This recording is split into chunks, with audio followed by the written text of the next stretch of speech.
Hello, everybody, and welcome. This is Sarah Vitasic with Joel's Vision Ministries, and I hope you're having a wonderful day. So, I just wanted to talk to you today about writing your story. Did you realize that we all have a story to write? I know we might not all be authors, right? But we have a story. In fact, we have multiple stories. So, your big story would, of course, be your testimony. But we all have multiple things that happen to us, events and circumstances that happen on a daily basis, right?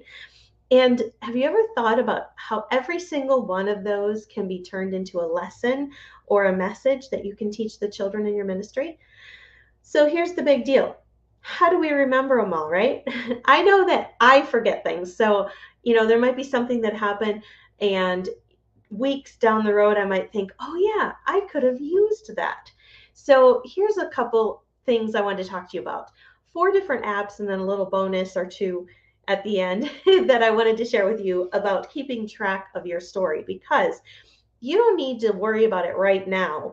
Think about your grandparents and all the different things that they have taught you. So if you've had an opportunity to sit with grandparents, great grandparents, even your own parents, if you've had an opportunity to sit with them and just listen to the stories, the things that happened to them throughout their life, the lessons, the life lessons that they've learned, you can be the same way. Everybody's the same. We all have a story to tell. So I wanted to give you some pointers on how to keep track of those, because we don't have to worry right now, this minute, about turning it into a lesson or how we could use that as an object lesson or share it and work with an analogy. It's really hard to think of that on the spur of the moment. However, you can remember to go back to it later if you have it noted somewhere. So I want to give you 4 different apps that are really nice to use to be able to keep track of the stories and life lessons so that later you can go back through those notes that you've taken and you can turn it into a message. Of course, the first one is like Apple Notes. I have an iPhone. If you have an Android, I'll forgive you, I guess. No, really. Android is fine if you like that. I'm sure you have your own app that comes with Android that works best for you.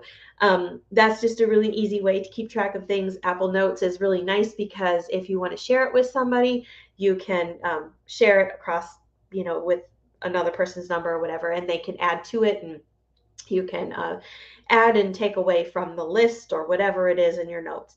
So Apple Notes is really nice, and whatever the Android equivalent is, I'm sure is the same way.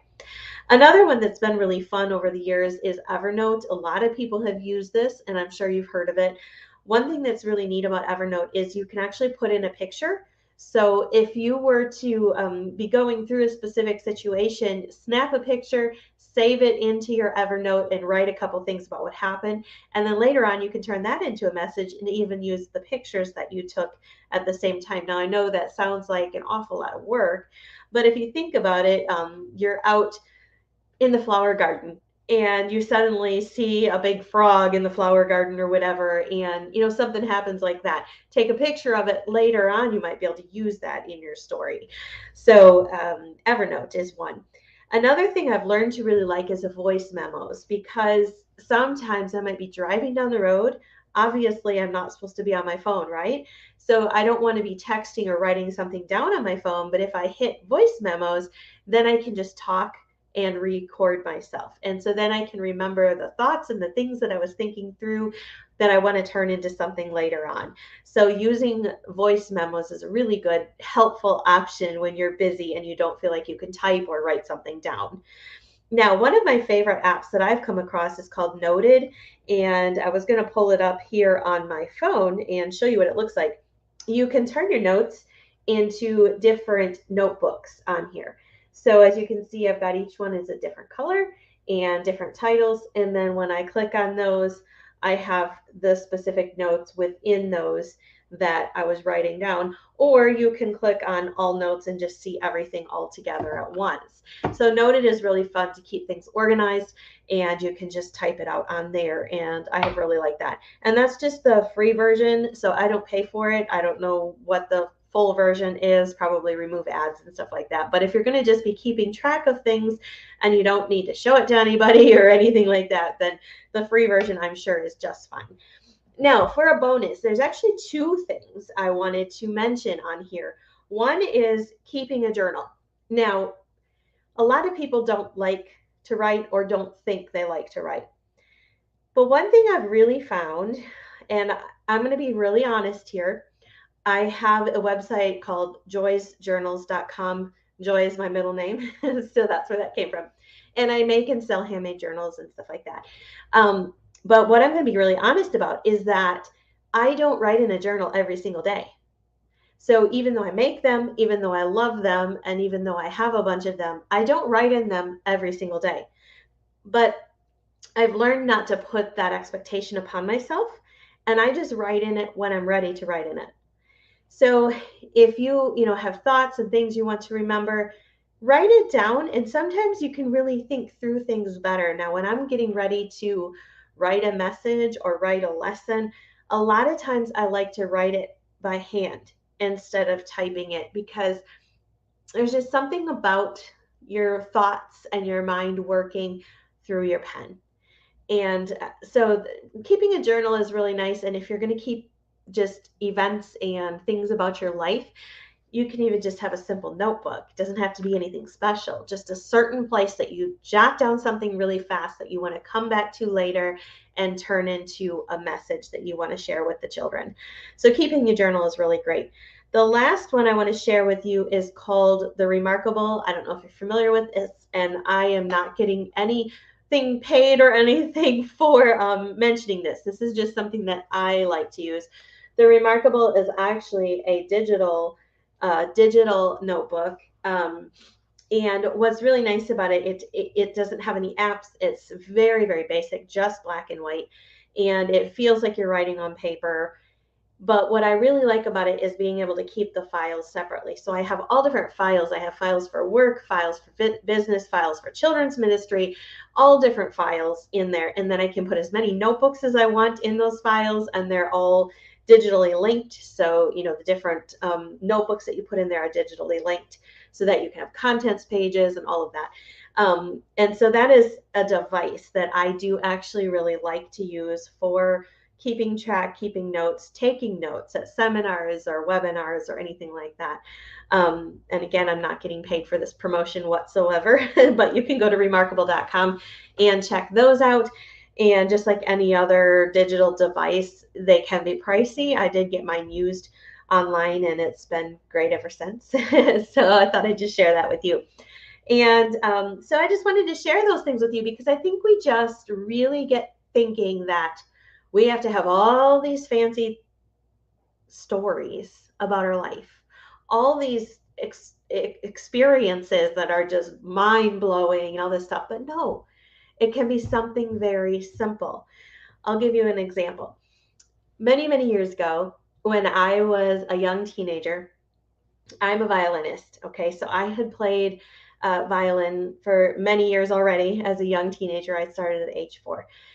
And so we lived in Georgia, and my sister and I auditioned and had made been placed in the Georgia All-State Orchestra. So we were, it was a big, long ordeal to get into Georgia All-State Orchestra. If you're not familiar with it, there was the district audition, there was a state audition, and you'd go into this little room, and there'd be a black curtain, there'd be a music stand with music on it. Some of it that you had practiced, you could bring your own. Some of it that was sight reading you had never seen or heard before. And there's one person standing there saying, you can start whenever you're ready. And all you can hear is these people behind the black curtain and pencils writing as they're listening to you. It was very intimidating as a young teenager. And so this was a big deal. It was something I had waited for until I was old enough for many years. And we actually made our own gowns. We had to have a floor-length black gown, formal, and it was just a great, exciting time. I think I was 13. And something happened in my family, actually. My family back in Wisconsin, long story short, I have a 4-year-old cousin that had a surgery.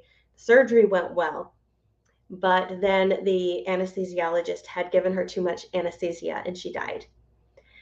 And she was 4. So that was a very, very difficult experience. Well, I remember standing in my bedroom and I was packing to leave for Georgia All State Orchestra. It was a 1 week long thing. We would go for 3 or 4 days of rehearsals, have a big, huge concert at the end where all the parents and everybody would come. It was in Savannah, Georgia.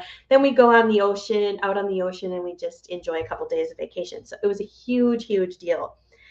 And I remember standing in my room packing when my parents told me that we were going to have to go to Wisconsin for my cousin's funeral and I was going to have to miss orchestra. Well, in my mind, I was like, I can't believe this is happening. But I understood, of course. However, it was a whole year long worth of preparation that was now just thrown away. And what made it even worse is Georgia All State Orchestra was such a big deal to get in that if you got in but didn't show, you were disqualified the next year.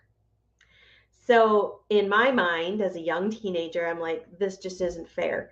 How am I going to, I've waited all this time to be in this orchestra. What am I going to do? Next year, I can't even do it now. And, all this stuff was going through my mind. Long story short, we just, of course, had to decide to have the right attitude. And thankfully, Georgia All State Orchestra did agree to give us the next year to be in it anyways and to not disqualify us because it was a death in the family. So we were very grateful for that. But I had to choose joy. I couldn't just wallow in my circumstances and how sad it was. I had to choose joy, and I had to go and be a strength for my other cousins, the sisters of the girl that had died. They were a little closer to my age. And so, it was a very hard time in my life. Well, now I think back on this story and I remember it.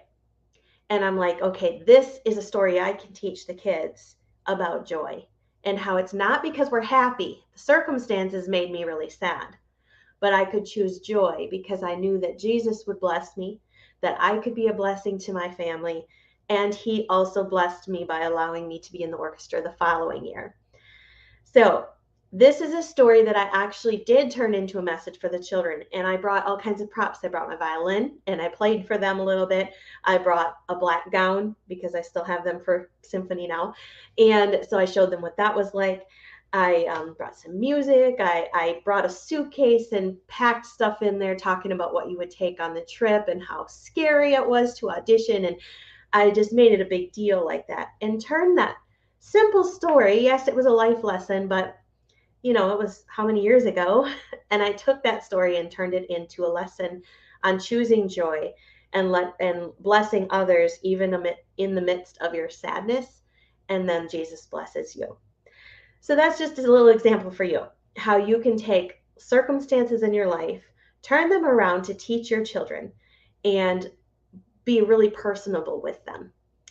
So I hope that was helpful to you, and I'd love to hear what your stories are. Share something in the comments, share something that you've learned or a story that you just thought of as I was talking here.